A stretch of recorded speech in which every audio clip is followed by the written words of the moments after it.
আমার পূর্বে আলোচনা করেছিলেন পঞ্চগড়ের একজন সুনামধন্য আলোচক লিয়াকত মাহমুদ ভাই আলোচনা করেছেন। তিনি আয়াতে কারিমা তিলাওয়াত করেছেন, ওমা খলাকাতুল জিন্না ওয়াল ইনসা ইল্লা পাঠাইছেন।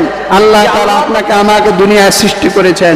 আল্লাহ তাআলা আপনাকে আমাকে নিয়ামত দিয়েছেন। কিরকম নিয়ামত? আপনি আমি চোখ পাইছি, আপনি আমি মুখ পাইছি, আপনি আমি কান পাইছি, আপনি আমি জবান পেয়েছি, আপনি আমি হাত পেয়েছি, আপনি আমি পা পেয়েছি।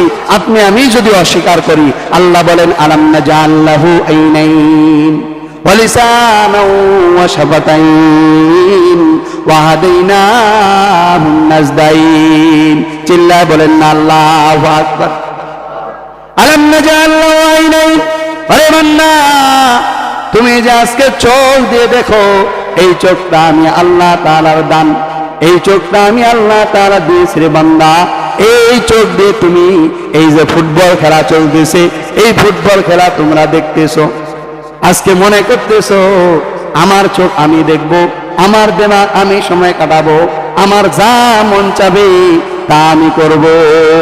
আল্লাহ তাআলা বলেন বান্দারে, আমি আল্লাহ তাআলা তোমার চোখটা এই জন্য আমি আল্লাহ তাআলা দেই নাই। ওই নেইমারকে ভালোবাসবা এই জন্য আমি দেই নাই, ওই মেসিকে ভালোবাসবা এই জন্য তোমারে দেই নাই। আমি আল্লাহ তাআলা তোমারে চোখ দিয়েছি একমাত্র আমার নিয়ামতগুলো দেখে দেখে আমাকে বিশ্বাস করবা, এবং আমি আল্লাহ তাআলা যেই কোরআন দিয়েছি এবং হাদিস দিয়েছি, এই কোরআন এবং হাদিসগুলো পড়ে পড়ে আমল করার চেষ্টা করবা। কথা বলেন ঠিক কিনা? যদি আপনি আমি আমল করতে পারি, আল্লাহ তাআলা বলেন লা খাউফুন আলাইহিম ওয়ালা হুম ইয়াহজানুন। আল্লাহু আকবার।